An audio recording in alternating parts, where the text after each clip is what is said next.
Hello class. Today we'll talk about carbon stock difference with GUI using Earth engine.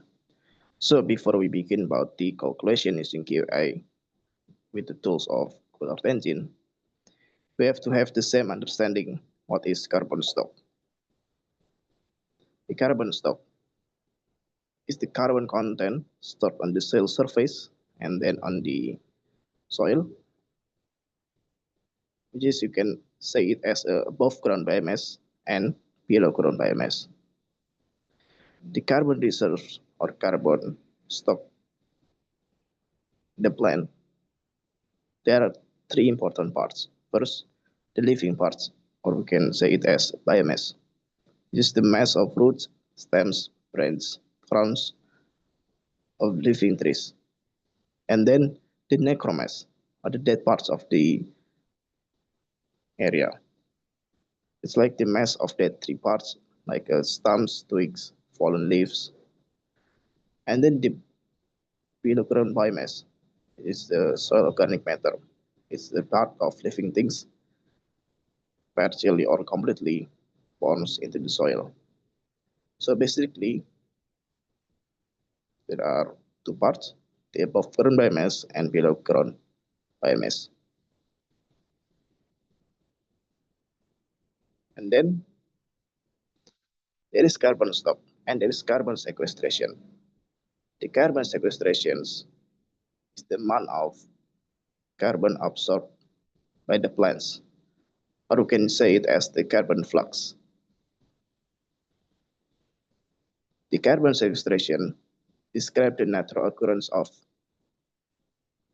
the carbon dioxide loss from atmosphere and then absorbed by the plant. The storage occurs in vegetations and other geological formations. And then there are another terms. It's carbon emissions. The carbon emissions,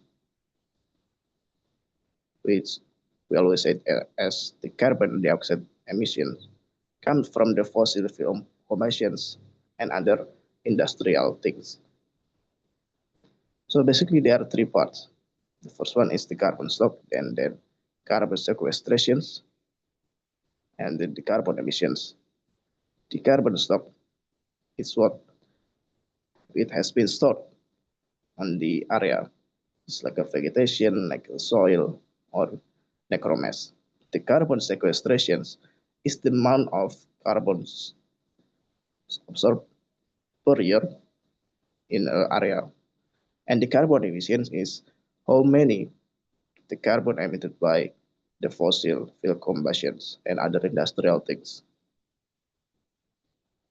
So basically the installation is like this. The carbon emissions will emit the carbon dioxide and then it will be absorbed by the vegetations and it will be captured and stored by the vegetation and it will become the carbon stock.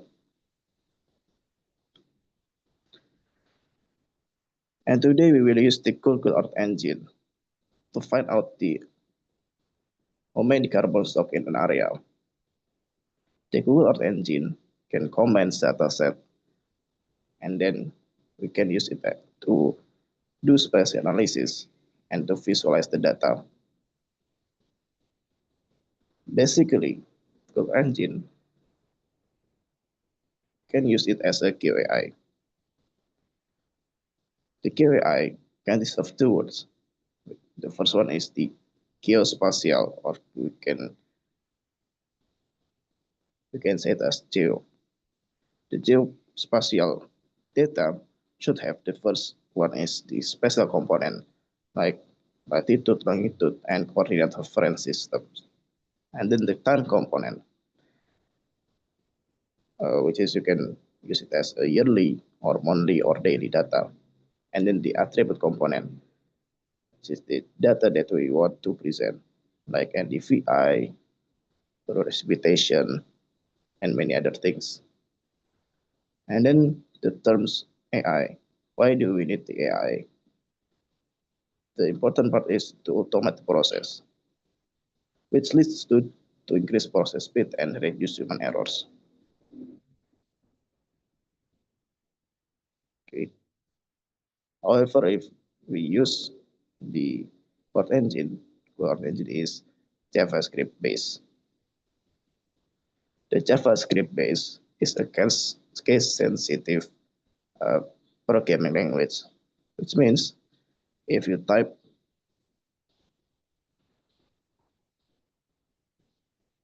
at like this, it will become an error because it should be like this. It's in lowercase. If there is a uppercase or any symbol that it is not in line with the Google Engine docs, it will be set as an error.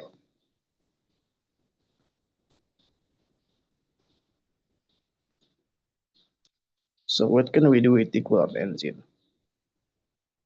There are many functions on Google Engine, and we can summarize it. The first one is image and image collections. The image and image collections is the same as we can say it as a raster or creative data. We can use it as a bandmath. Bandmath is like if we calculate the NDVI, calculate the VI, element index, and then clip. If you want to use the data, you can clip your region of interest. So you can find out your value of your data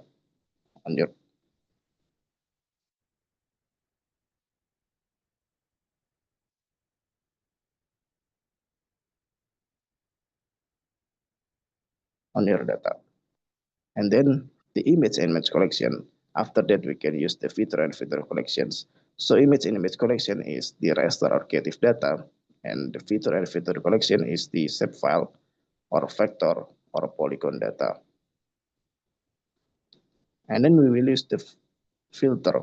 We can filter it by the locations, by bounds, or filter it by date. And then we can use the reducer. Reducer is like a statistical.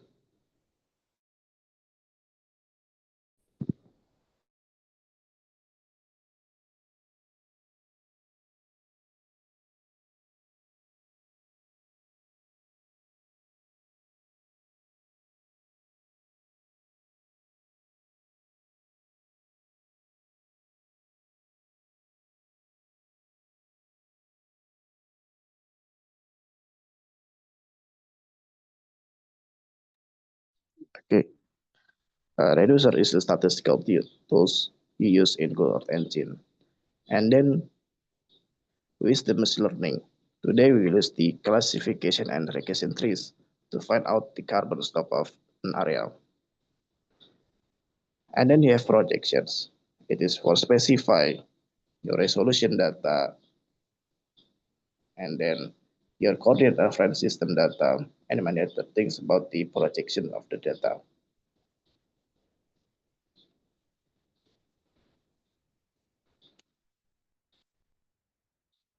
If you haven't registered to Cloud Engine, you can watch the video and it is already delivered on the WhatsApp group. The first step after you have registered, you should create an account name and then that you can create a repository. It is a container for a file. A file is a script to find out the carbon stock data. And then you can specify the region or area of interest. And then we can use the five factors, five different factors of above given biomass or carbon stock. And then we can regress it to find out the carbon stock of the data of the area. The first one is NDVI, use the Sentinel-2. And then we use the cloudless algorithm to mesh out the cloud in the data, so we can have a clear data before we find out the NDVI. The NDVI, or normalized difference vegetation index, is an index to show the level of vegetation density in an area, ranging from -1 to +1, where the closer it is to +1, the higher the vegetation density. NDVI and NDVI use the near infrared and red bands on Sentinel-2. And then we use the NASA digital elevation model with the elevation and its slope. We use the EE terrain slope function to find out the slope of the data. And then we use the MODIS data to find out the temperature. And then we use the climate hazards data to find out the precipitation data. If we already have 5 driving factors of above ground image, then we can decrease it using the classification and allocation trees. The result will be in a ton per hectare data, and then you can classify it using the Greenpeace-based classifications, where from 1 to 15 tons, it's considered the first or the lowest carbon stock level, and then 15 to 25 ton per hectare is the second level, the second class, and then 25 to 70 is a third class, and 70 to 50 is a fourth class, and so on. Okay. And then the latest part is we can export the data to the raster. So we can use it on another software like QGIS, ArcGIS, ArcMap, and many other software. Okay. We go back to the 13th slide.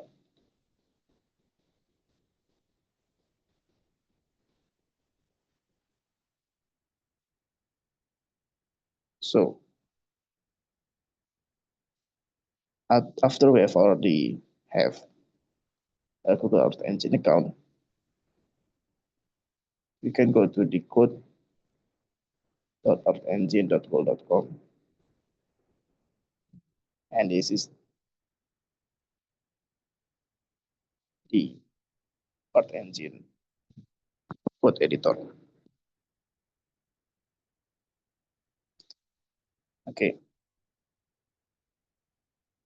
The first step after you have already have account, you can go create repository and file first. You can go to the scripts, and then you click new, and then you click repository. To create repository, you cannot use space, and you must start with the letter. For example,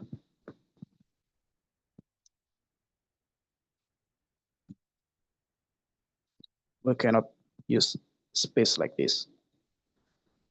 If we click create, then it will emerge an error.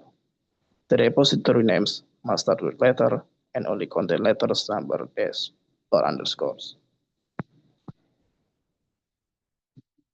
So we can change the name of the repository with dash is carbon stock.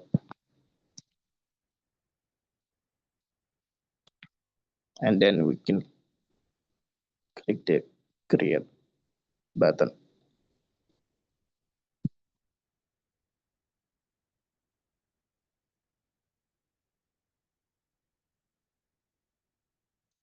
Okay, the carbon stock repository is empty. We should fill it with the file section. We can create new and then file. Then we choose the repository, which is the carbon stock August 2025. Then we can create the file name. Let's say we start with the 2024 carbon stock data first.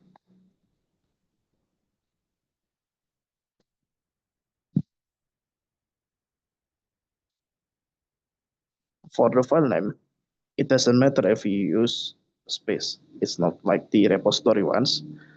We can use the space. So there will be no error if you use space on the file name. And then we click create and OK.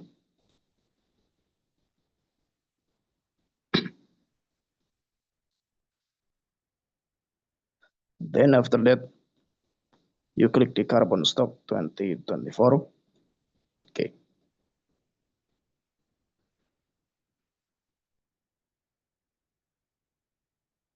And we're already on the carbon stock 2024 file. Okay, the next step, you can define your region of interest. You can draw it manually. So if you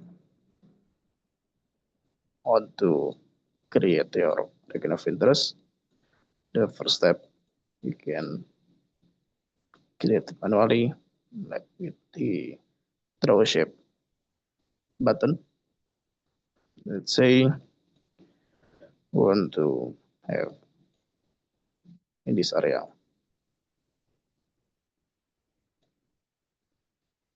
You can change the name of the geometry. You click the edit layer properties, and then you define the color. You can change the name. Let's say region of interest. Okay.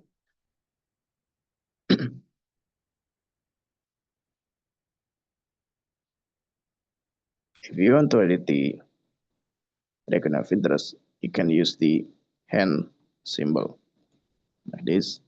If you want to make it bigger, or you can drag it to your locations.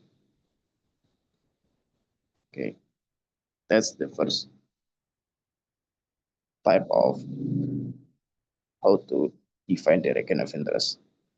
And then you can click save and exit. The second type, if you already have a save file data,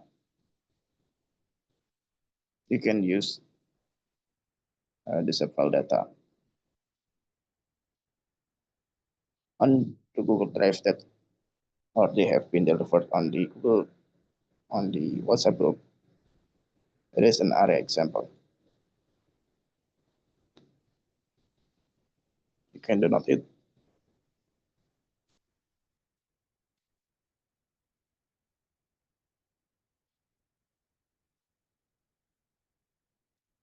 Okay.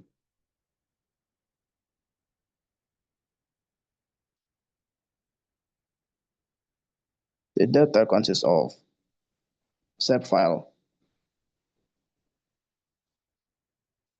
and then the other type of file that's needed for the save file data. It is supporting files that you must have on your file. You cannot separate the save file and other files like the database format project. You cannot separate it in other folder from the save files. Okay. If you want to use the save files, you can go to assets. You can go to the new, and then we choose the save files. We can click the source files and then we select the files.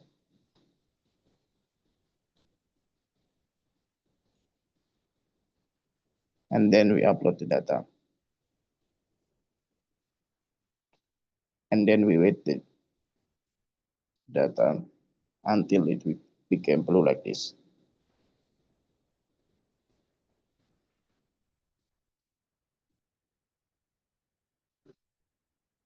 And it is still processing.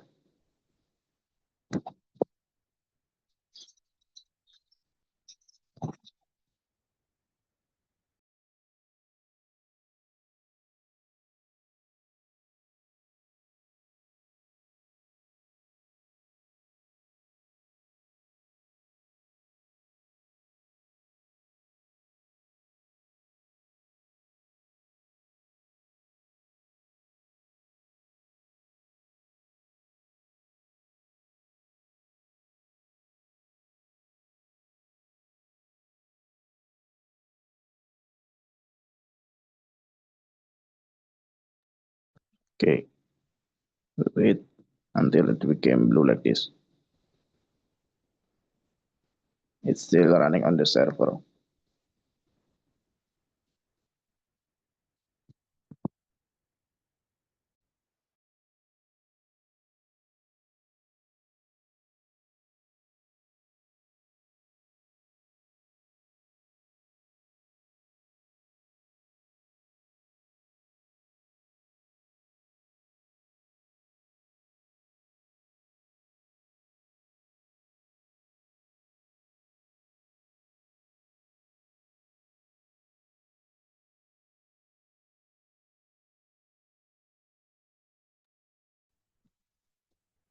Okay, if it is already complete and it's blue, we can go to the assets and we refresh the asset kits. And then you find the array example. The data, it's like any that under data, if you upload to the Google Drive, it's still on the private. You can make the data public so everyone can use your data. To make it public, you can click share and then check the anyone can read and then done. Okay, how do we use the file data? You can go to the name of the data, which is the array example, and you can click the import into script. Okay.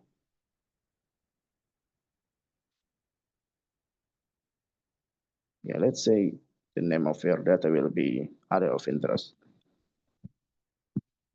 Okay. The recurrent of interest is if you use the drawing manually, and area of interest is where we use the file data. Okay. How do we visualize the area of interest data or from the file data? So we can use the map at layer. If you want to find out what is map at layer, you can go to the map at layer, the docs, and you type map at layer. It is to visualize the object, which is the area of interest data, into the layer. Okay, and then we save and run.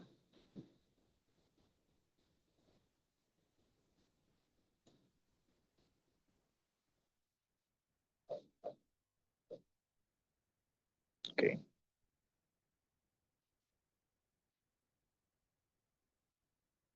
Okay, so this is the area of interest from the save files. Okay, so the first type is you draw it manually, and the second type is if you use the save file data. We go back to the presentations, and then the third type if you use the FAO global administrative unit layers.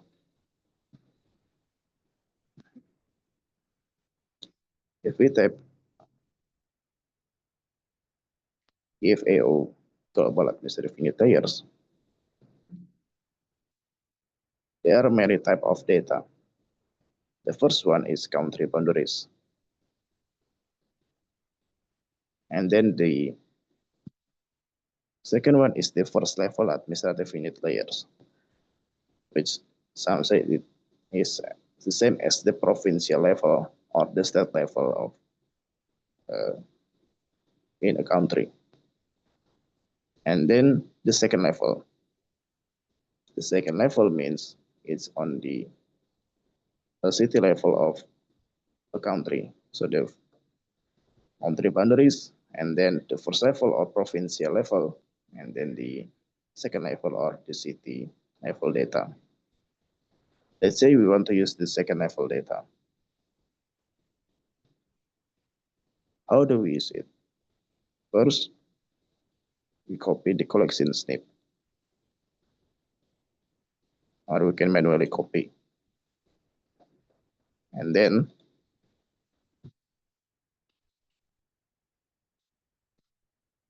on the attribute table, we can find the administration zero name, which is the country name, and then the administration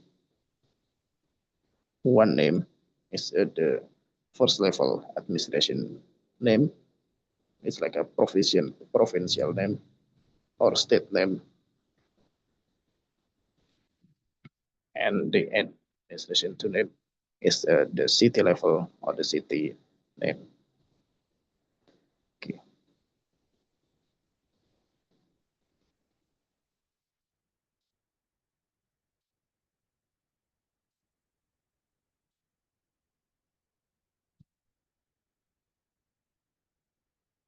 Okay. How do we use the data?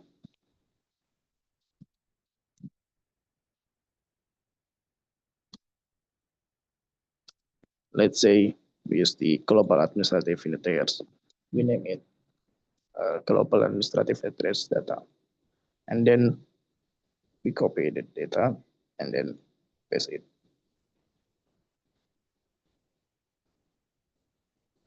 And then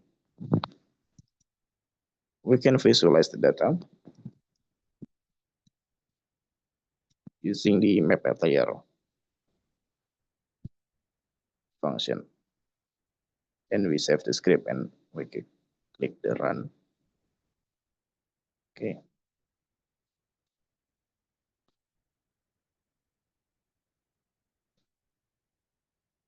So there will be all the city level of the whole world.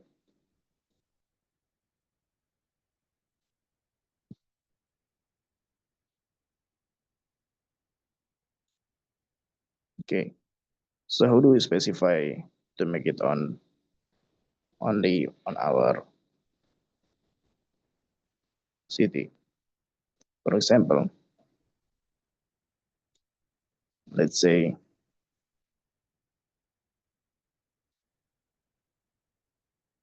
this is our city, let's say like that. And then we use the inspector. And then we click the map to inspect the layers. Okay. On the second layer, we found out the properties and then the city name, which is the Hulu Sungai Tengah city. And then how do we use only the Hulu Sungai Tengah city? Okay, we can name it.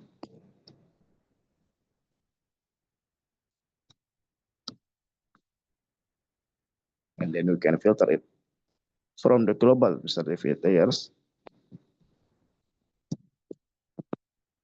We filter it based on the second administrative level name.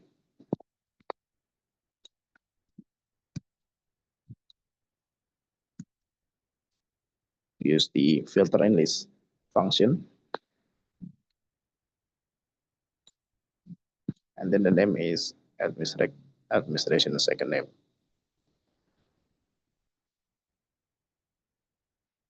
And the name of the city is the Hulu Tengah. Copy it, and then we paste it on the bracket.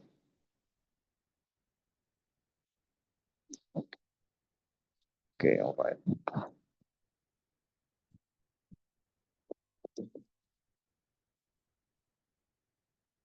And then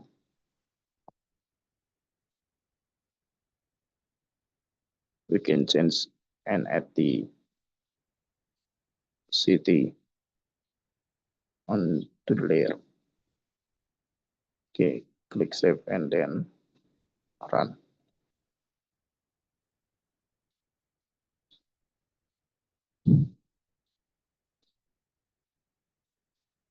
Okay.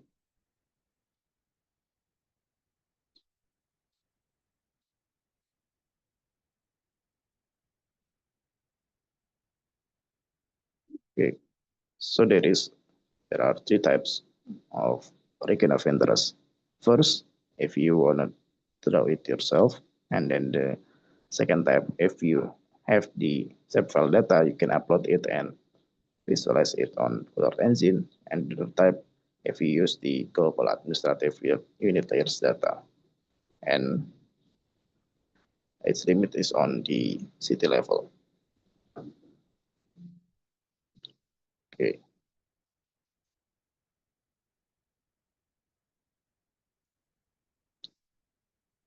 Okay. Then we go to the different factors of above ground biomass. The first one is the NDVI data. Okay. The NDVI data, we use the Sentinel-2 data. Before we use the Sentinel-2 data, the Sentinel-2 data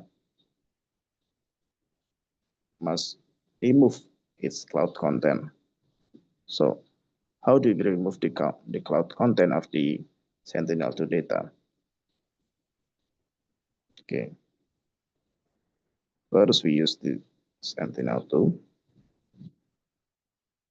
Use the surface reflectance data, not the top of atmosphere. We use the surface reflectance, the level 2A.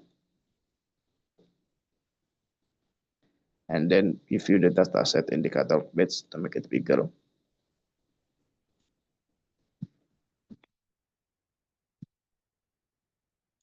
Okay. And then we found out the scene classification map. The scene classification map bands. This consists of 11 class. To remove the cloud, we can remove the cloud shadows, the cloud's low probability, cloud's medium probability, and cloud's high probability, and cirrus, the cirrus cloud data. And then we match it with the zero or the no data value.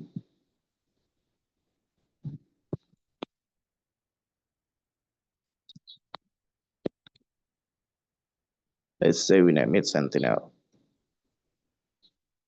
And then we copy the Earth Engine snip.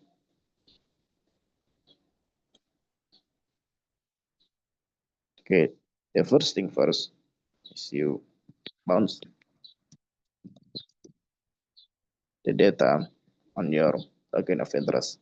Let's say we use the city.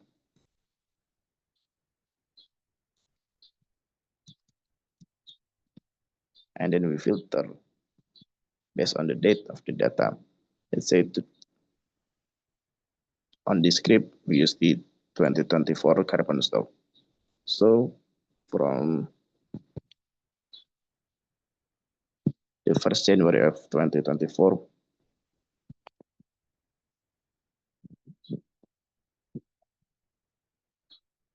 until the 31st December. And then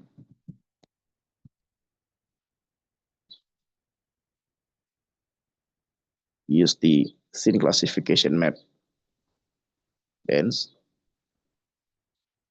just the SCL bands.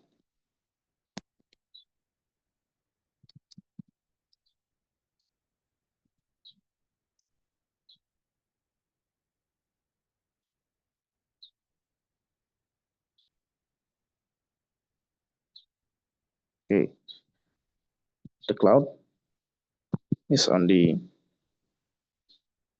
third class, 7, 8, 9, and 10 class.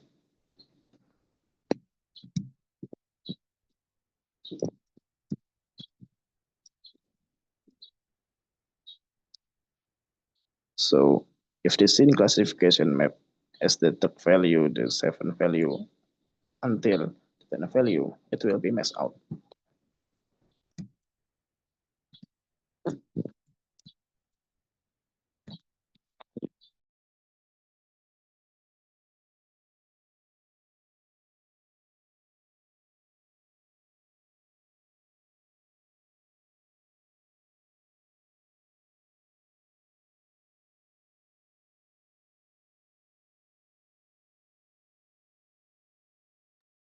And then all the cloud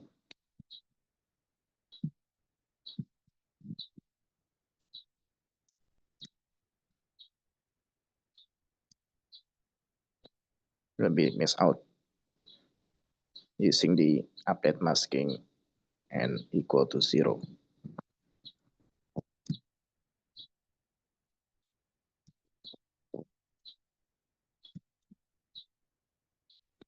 Okay, then we clip the data onto only the city, not the global data.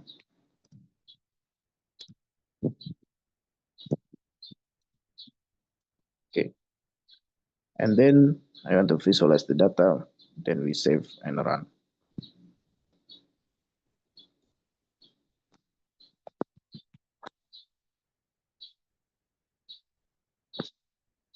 And it's on the fourth layer.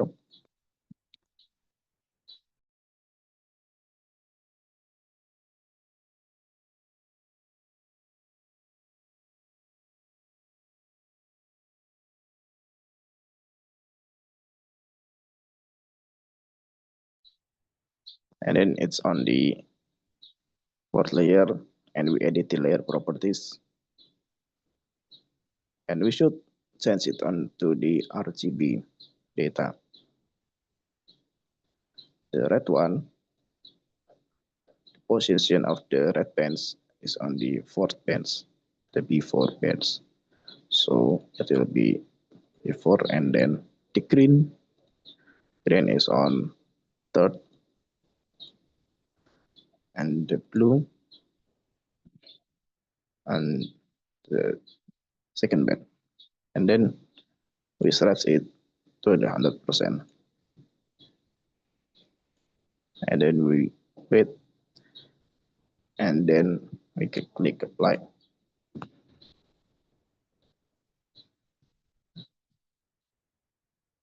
Okay. So the data will be like this. Okay, we can click import to save the image visualization parameter. We click import and we can click close. The variable of image visualization parameter, we can use it after we tap the sentinel.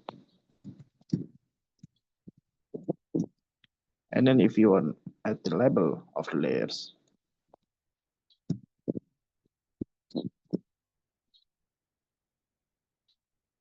then you can save it and you can click run.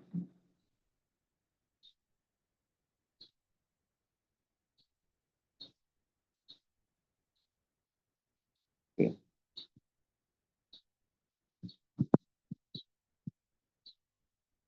So actually, you want to use the NFA data with the following formula, which is the infrared minus red divided by the infrared and add by the red bands. Okay. To simplify it, we can use the normalized difference functions.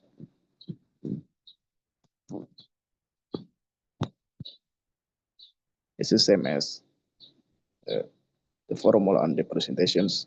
The first one is the infrared, and the second one is the red bands. So how do we use it? We will type the name, the variable of NDVI from the Sentinel data.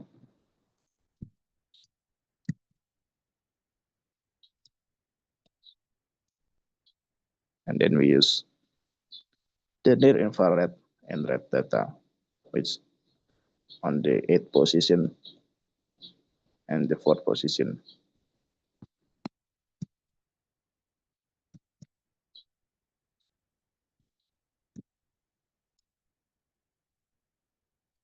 And when you click on the city, okay.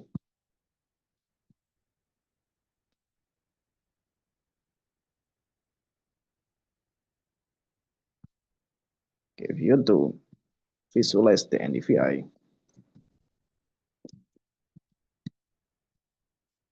it's the same as before. We can use the map layer NDVI and then click run and we wait. It's on the 5th layer.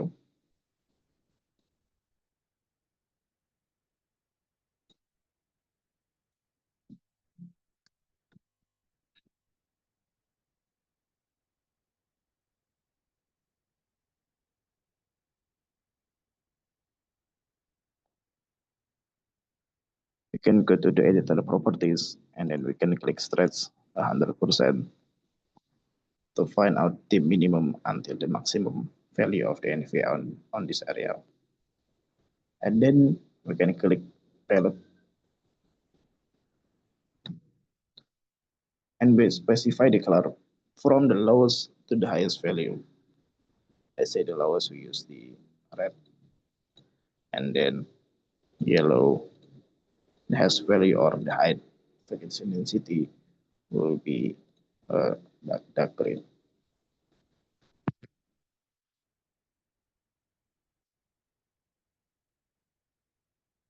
Okay, let's say let's take that the dark green one is the highest NDVI, which shows the highest vegetation density. And then same as before, we can import the image visualization parameter. And the name is image visualization parameter second. Same as before, we can type after the NDVI. And then we can add the layers name. NDVI data, save and run.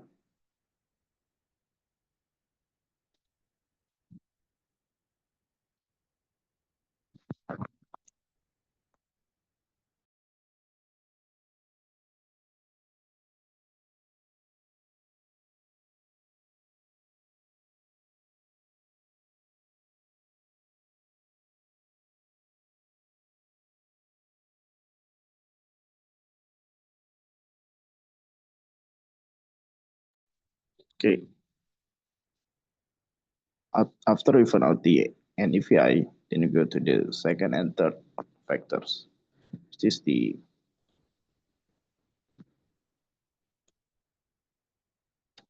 elevation and slope. We use the NASA SRTM is the elevation data.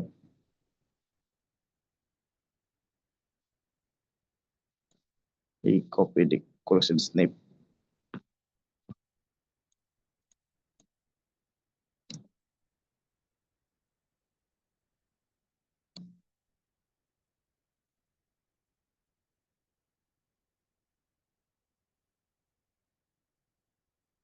And then we define the slope.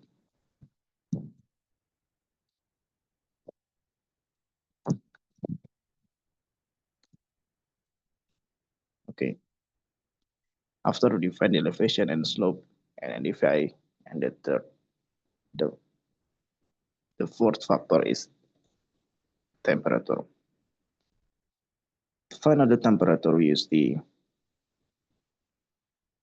MODIS data. use the mode sterile surface temperature and emissivity, the global with a resolution of 1 kilometers.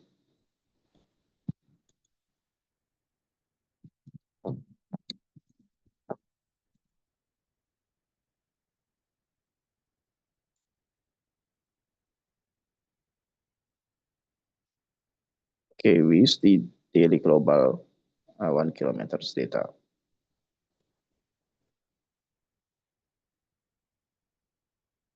And then we view the dataset at the catalog page.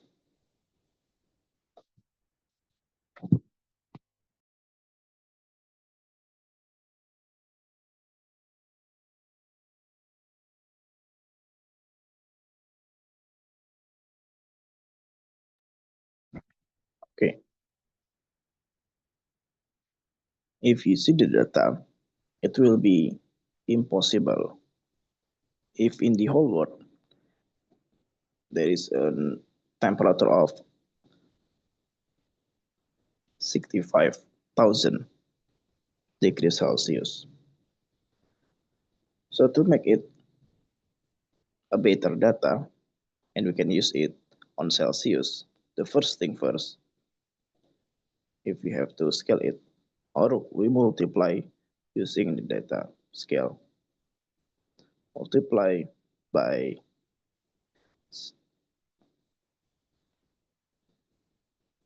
0.02, 0.02, 0.02 is the scale part. And then the data will be on the standard international units, which is the Kelvin units. And we want to use it on Celsius to make it more sense. So the second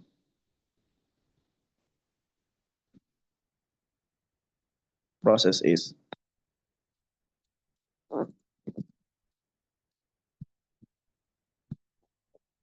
we subtract the data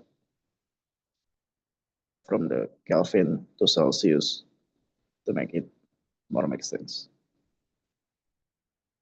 by subtracting using the constant of Kelvin.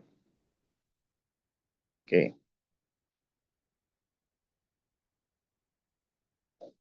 So how do we use it? Copy the updated snip.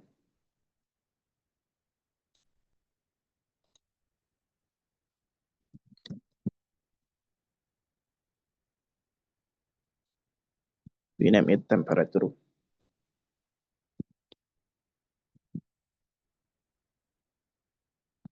And we select the bands we use, which is the land surface temperature daily with a resolution of 1 kilometers. And then the same as before,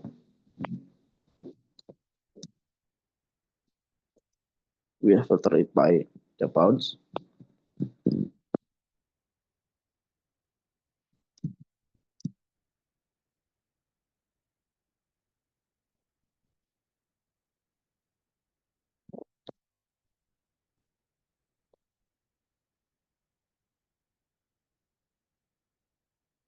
And then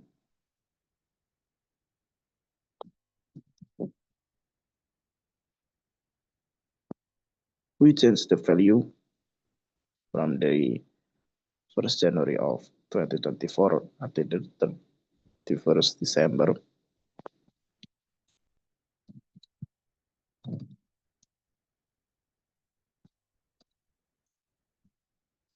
We change the value by first multiplied by the scale.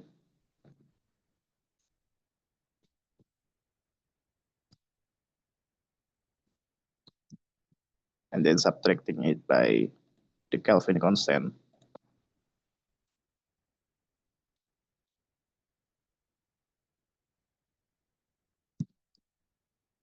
And then we use the same process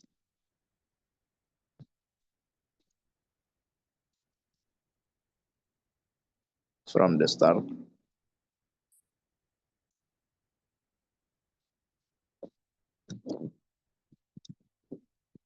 until the end of the time range.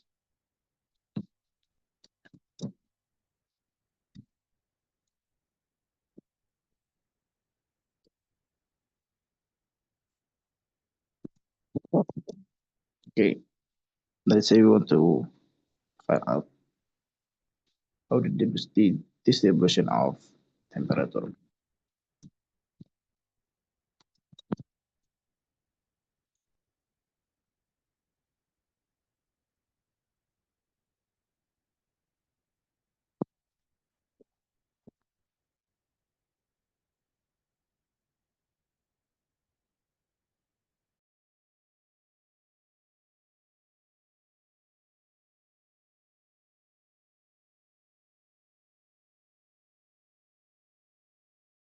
It's on the 6 layers with it.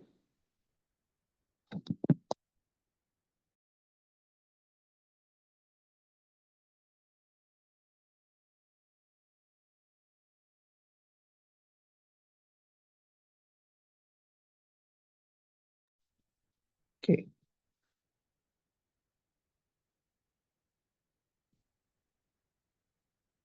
and then after we click the edit layer properties, we click the custom and change it to the stress 100%.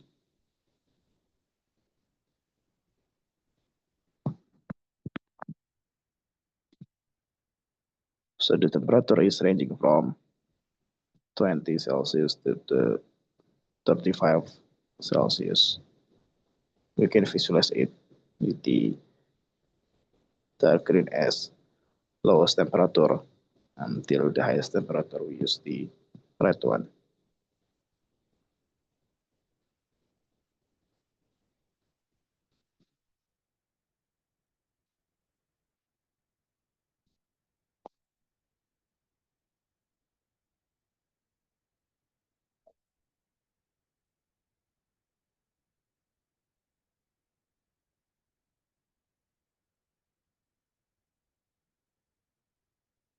All right.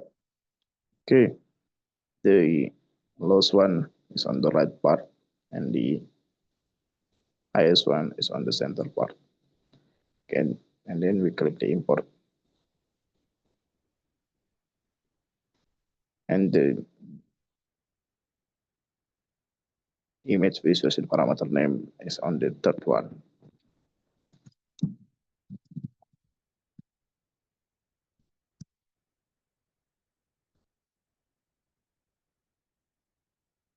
Okay, and then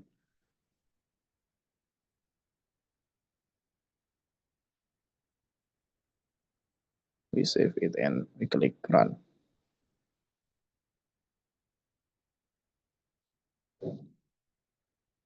Let's see the data. Okay, and then the last factor is the precipitation, is the climate hazard data.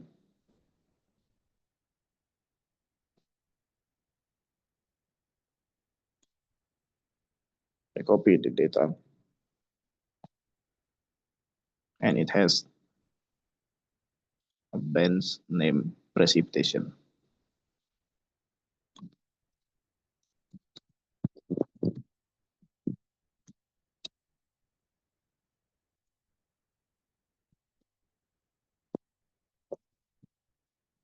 We filter it by the bounds on the city, and then we have the same date from the 1st January of 2024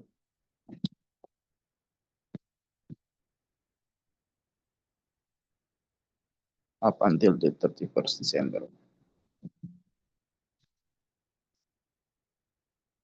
And then the data is on the daily data. Let's say if you want to have a yearly data of precipitations. Upon the yearly, we just sum the data of the daily data to make it a yearly data of precipitations.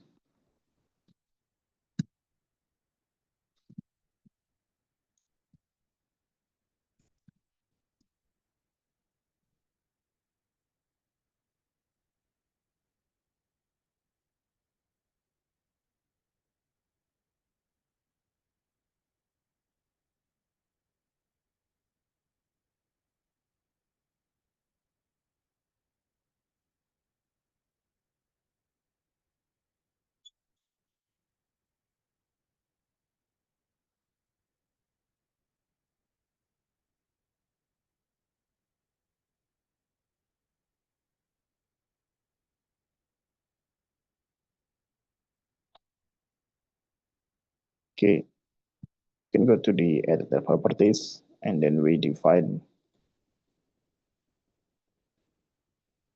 I stretch it to the 100%.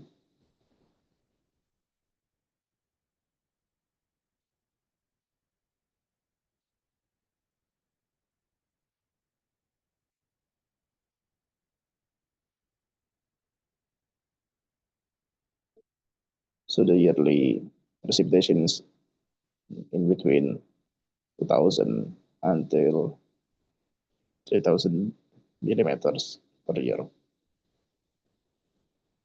Let's say the lowest one is on the red and then the highest one on the blue.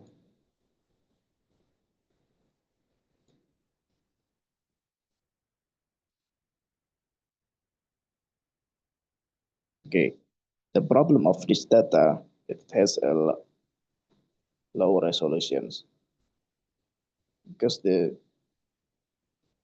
climate hazard data has a low resolutions. With 1 pixel is a 5 kilometer per pixel. So the data will be obtuse like this. Okay. To make it more smooth and to make it better, you can use the interpolations using the inverse distance weighting method to make it more smooth. The first step of the inverse distance weighting method is if you have this sample of the precipitations all around the region of interest.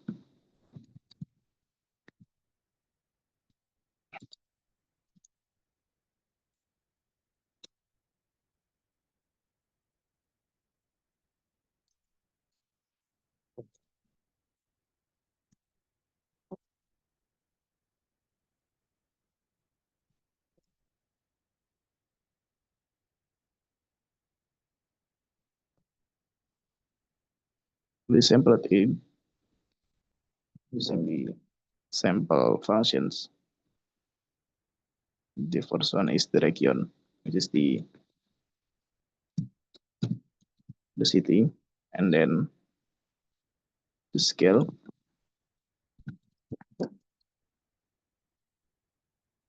Let's make it to 100 meter per pixel scale. And then the number of pixels or number of sample is, let's say we specified it on to 100 sample only.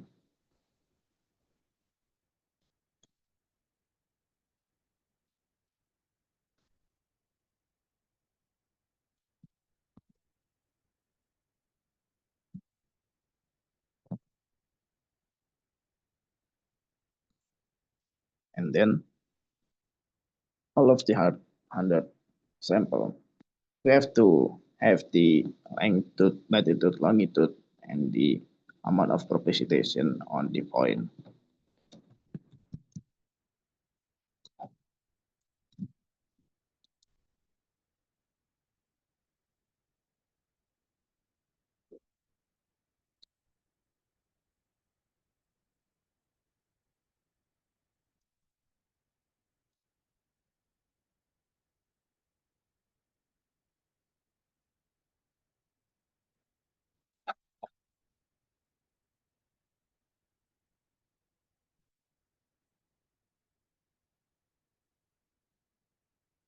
After we create the magnitude and latitude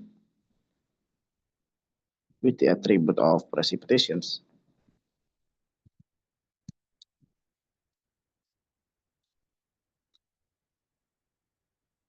before we use the inverse distance weighting method, we should have at least two main data. The first one is the mean of precipitations and the standard deviations. So the data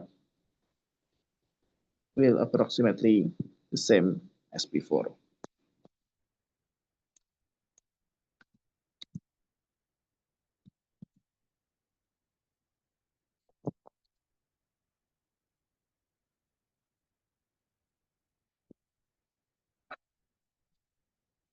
is the reduce recurrent method.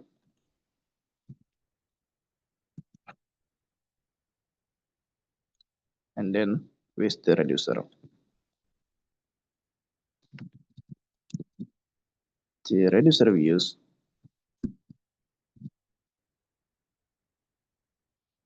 term reducers. We use the reducer mean to find out the mean of the precipitation.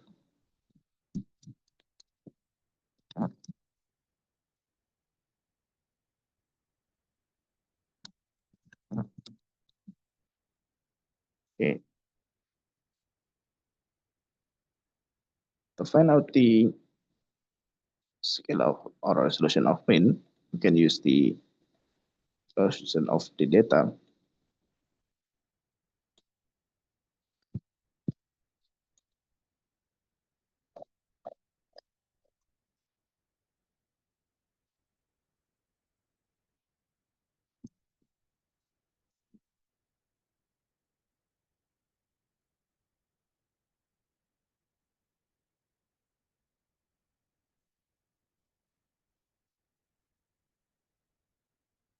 Okay.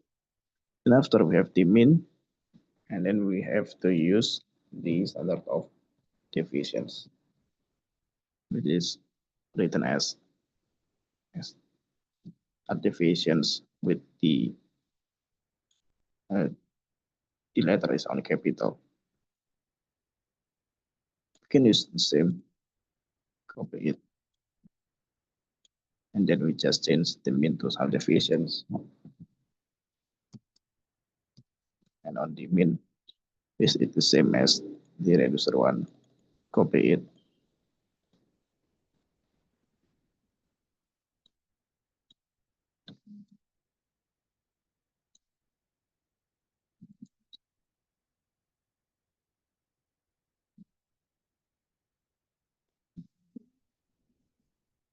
To make the new variable of the better data, we should have the different name from the first data.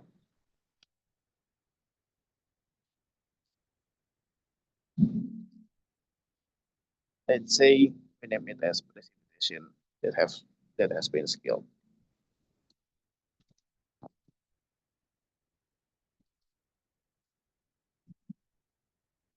Use the inverse distance functions.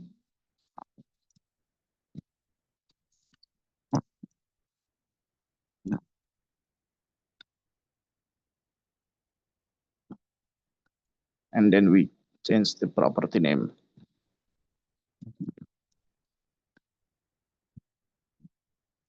to precipitations, and then the mean to the mean of precipitations, copy precipitation mean.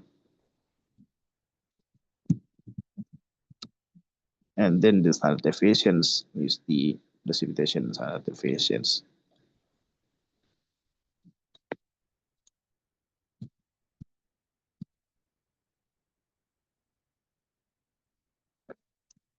Okay, let's see the scale precipitation data.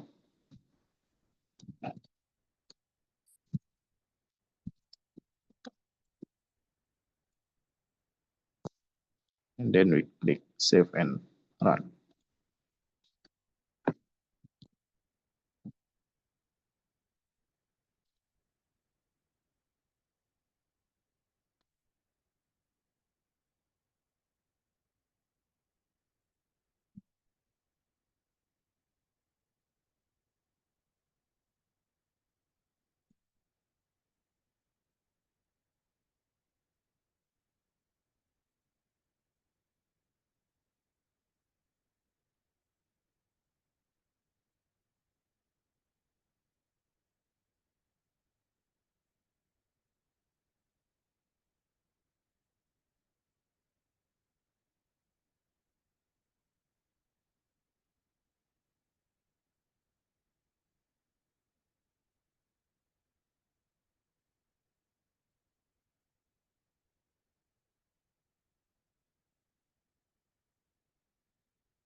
we stretch the, after we click the edit the properties, we stretch the layer.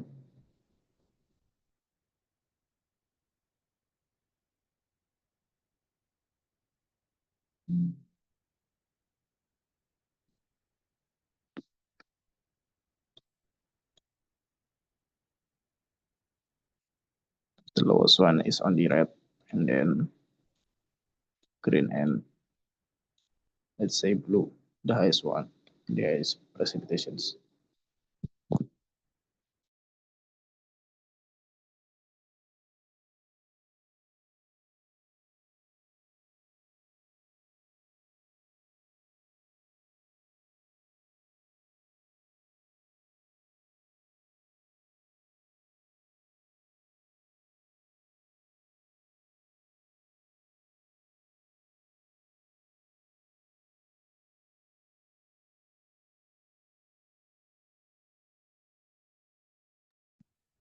Okay, so the data will be like this, and it's not obtuse and it's not grid like before.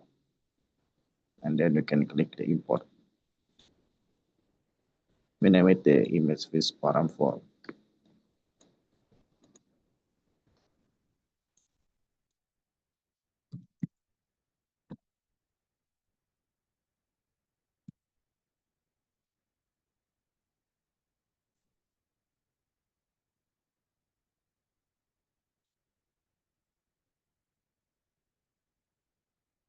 Okay.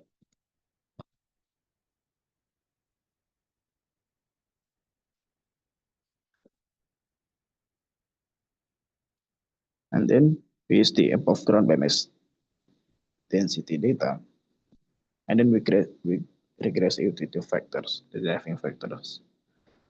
First,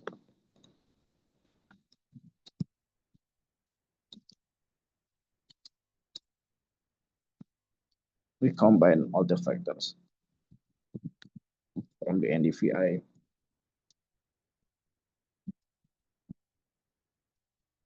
and then the elevation, and then the slope, navy elevation, slope, temperature,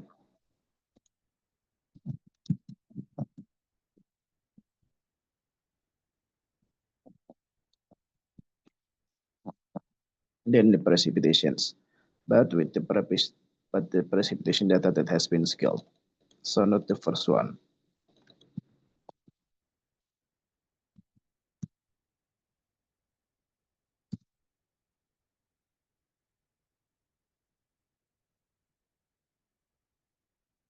Okay.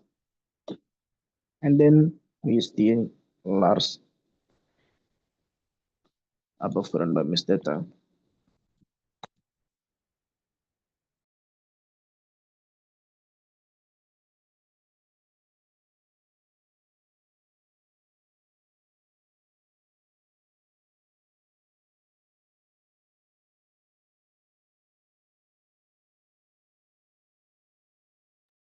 Is the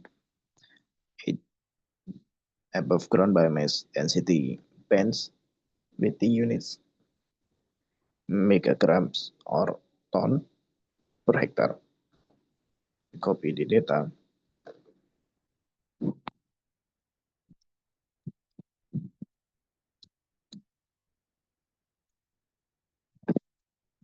We select the bands.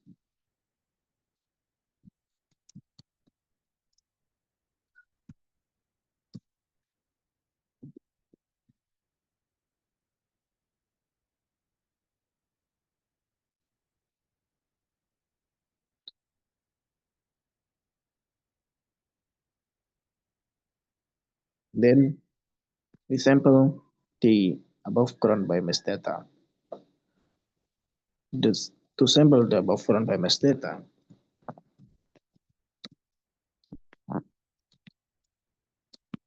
is the same method we use on the sample precipitation data. Also, we use the same functions. We copy the data.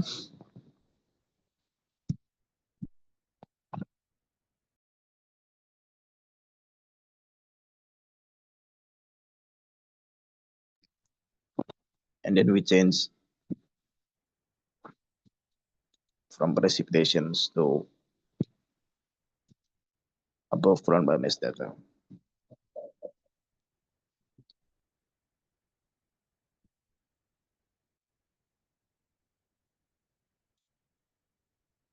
This data has a resolution of 25 meters. Let's say if we increase the number of pixels,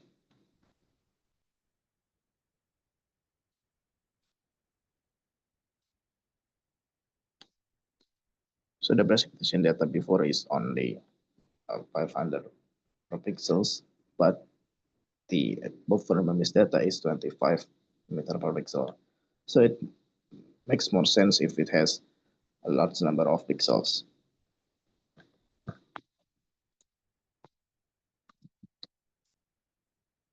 And then we overlay the vectors and the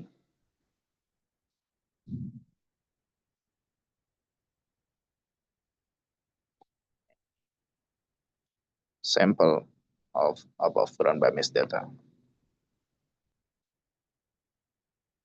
To overlay it, sample regions method.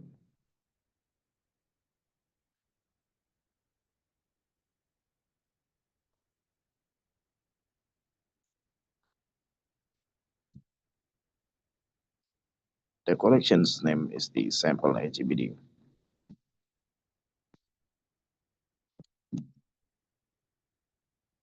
And the properties we use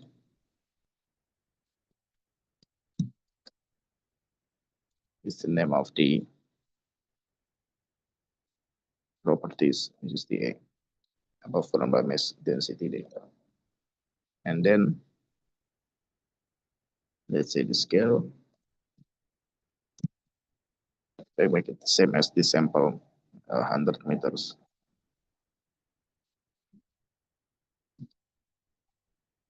And then we use the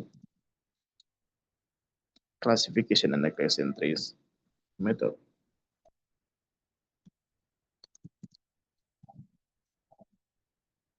We use the EE classifier, SMILE, classification and regression trees.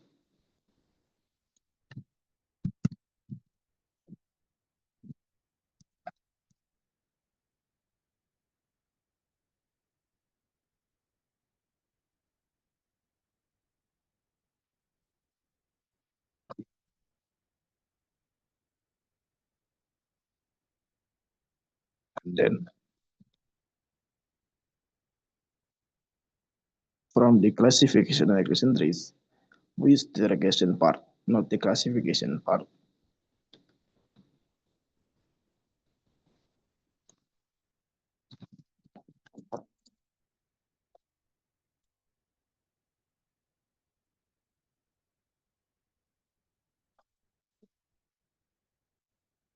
Use the overlay data.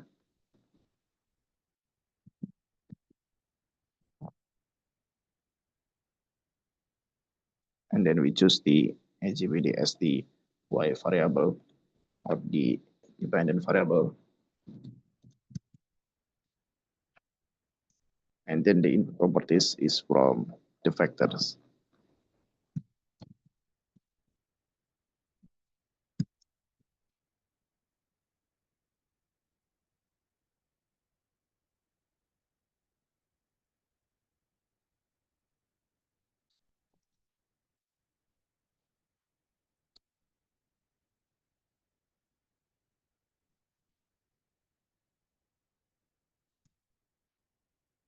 And then we use the classify.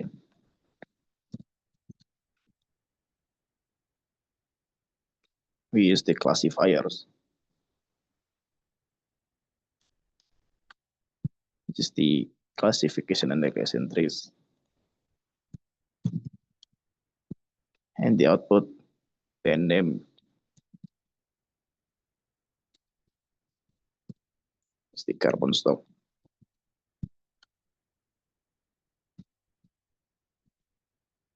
And we clip it on the city.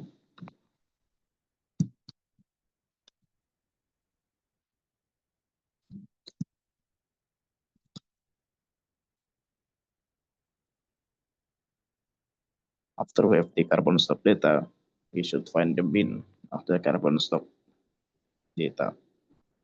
To find out the mean, use the same method as before. Use the edges region mean.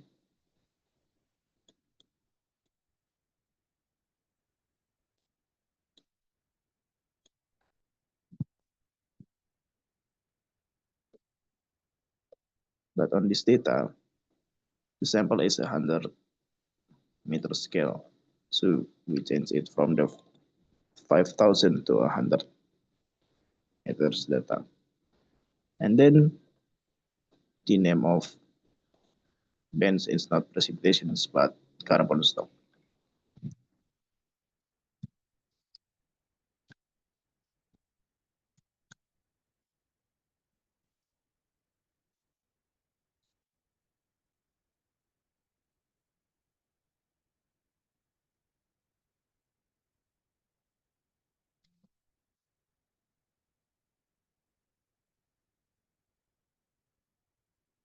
It's on tons per hectare.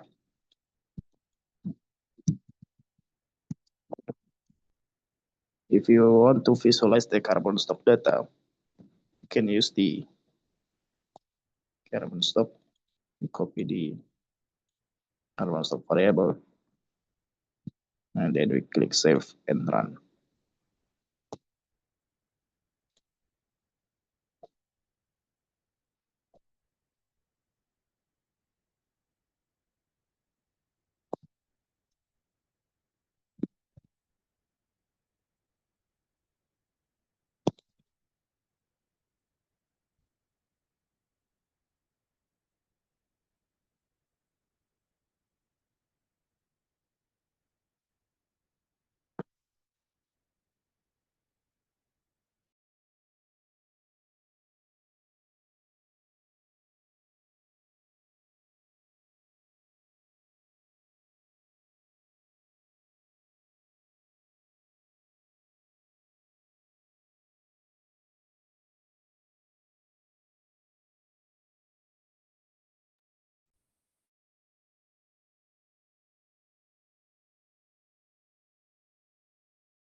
So the average of carbon stock on the city is 175,000 per hectare.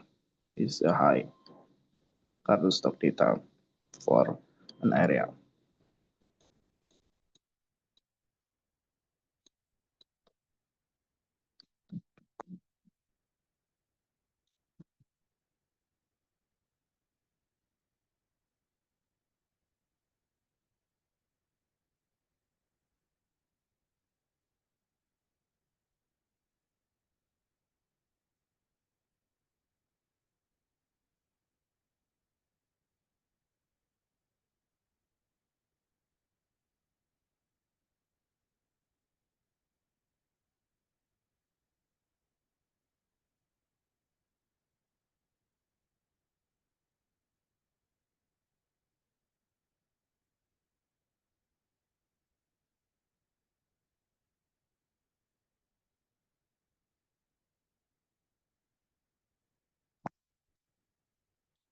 Okay.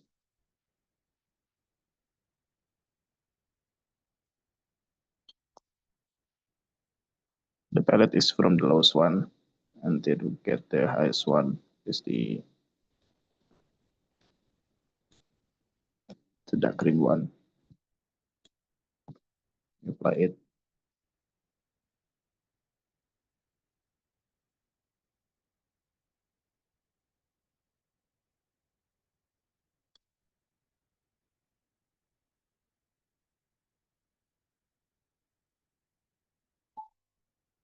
So many of the area is on the lowest one. Okay. And then we can classify it using the green piece base.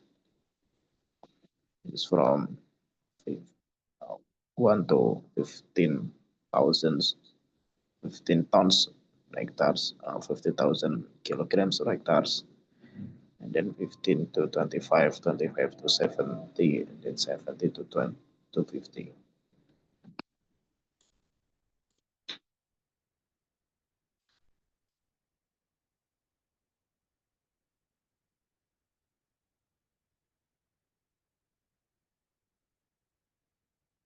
And then we click import and close.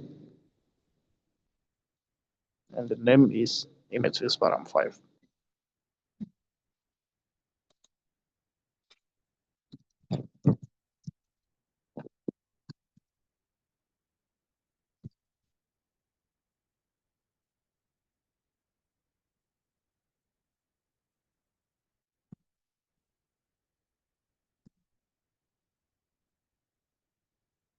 And then use the classifications.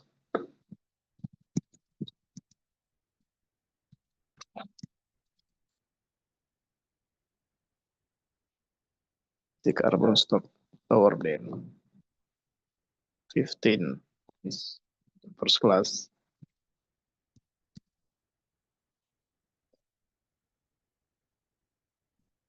and then 15 to 25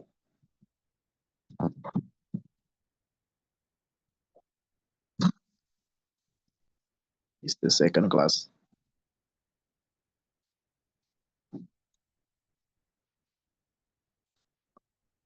and then 25 to 70 is third class.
Okay, we can create the palette from the first class, just lowest class with red, and then second class orange maybe, then yellow, and then green and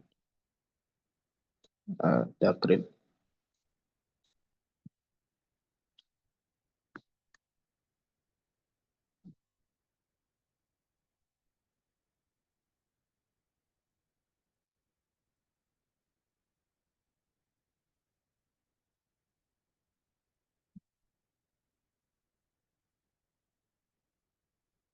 Okay, and then we click the import and close, and it's on the 6 image whisper.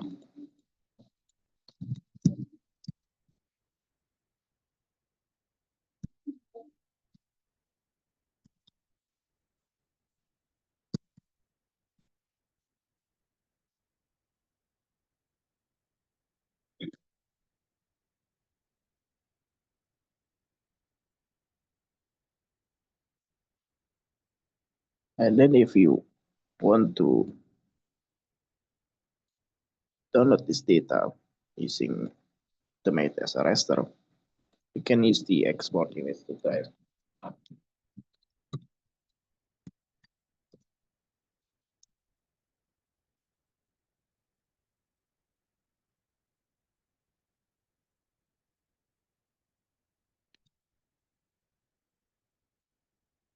The first one is the name of the image, or the data that we want to download. Let's say the carbon stock data.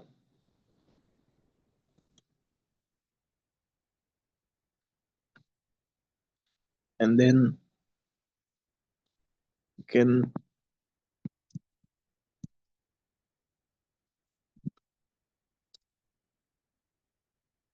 specify the name of the file.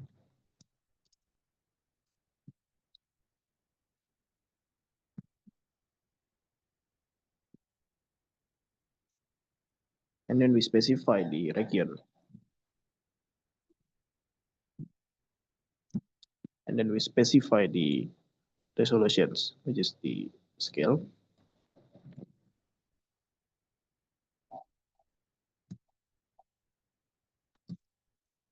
And then the coordinate reference system. We use the global coordinate systems, which is the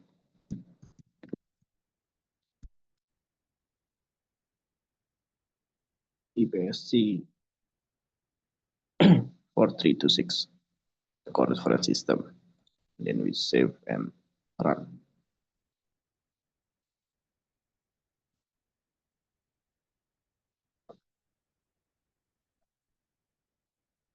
To download data, you can go to the task.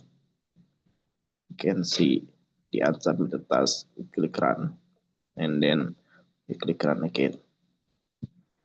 And then the process is begin, and the data will be on your Google Drive.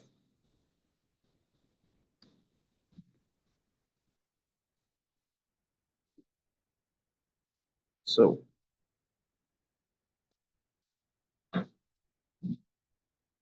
how do we use, let's say, the same data set, but on different date? Let's say we use the 2023. Click new and then click file, and then we use the, let's say the name is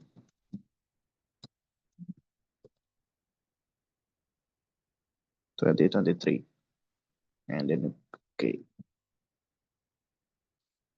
we click carbon stock 2023, and then we just copy all the data, copy it, we paste, and then we replace only the date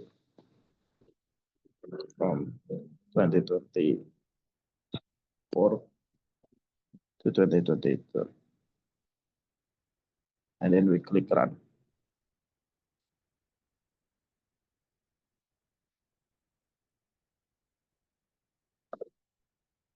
Okay, so what this? The image first param is not defined. So other than we copy the file, we can copy also the imports. So how do we copy the imports? We click the imports, the show which is the code, we copy the code,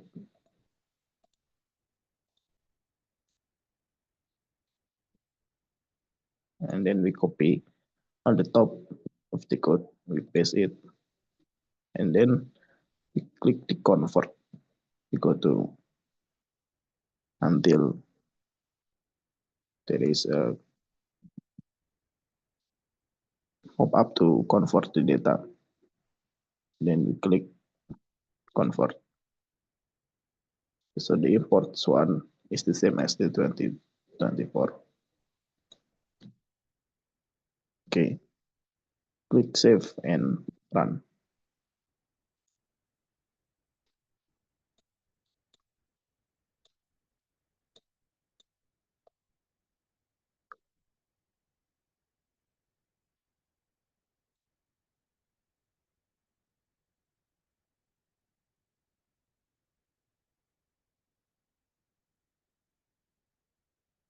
So to change the date of the data, you can use it like that.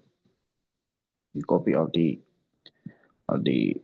scripts and the imports one. You copy first the script and then you copy the imports. Okay.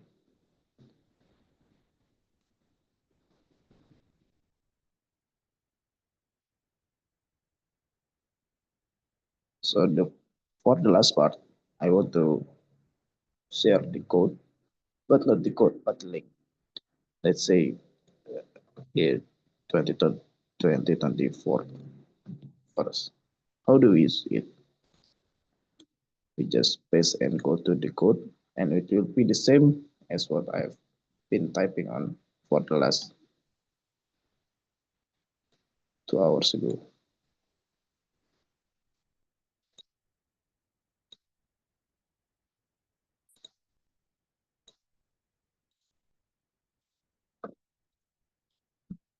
And then the 2023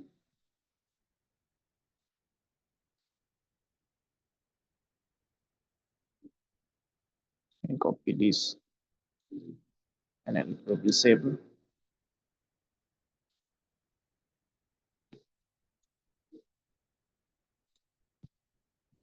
as the process on my code.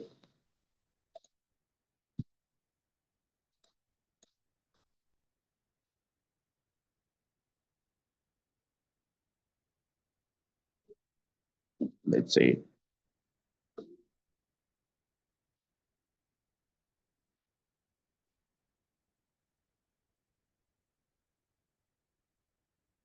so. How do we use if you want to use the other side of city or area? Let's say we make new layers, give it imports, new layers.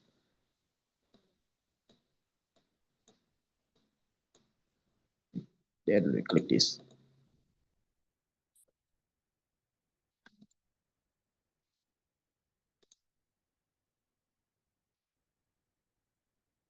Click the rectangle. Let's say this.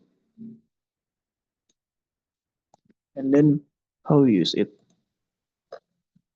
We just change all the geometry into the name of, let's say, city. And then we just change the city data.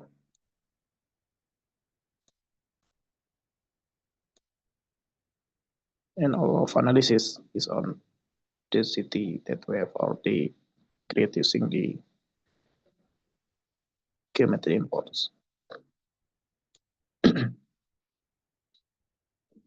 So basically, the script will be the same that what you should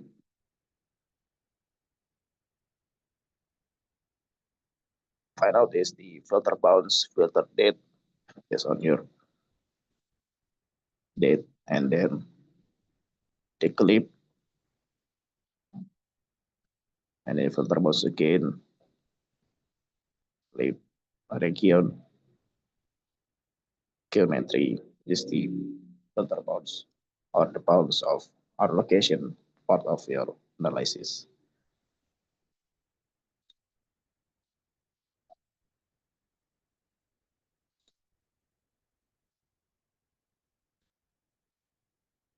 Say this is the result of the data. It's the same as before, but we just change the geometry or we change the locations, just like that.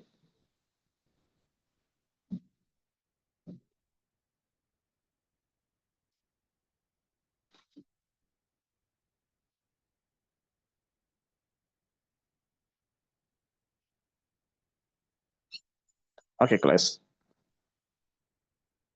Thank you for your attention. The class from Askbeard Consulting. The recorded materials and the links will be shared on the WhatsApp group. Hope you find it as interesting. Thank you, and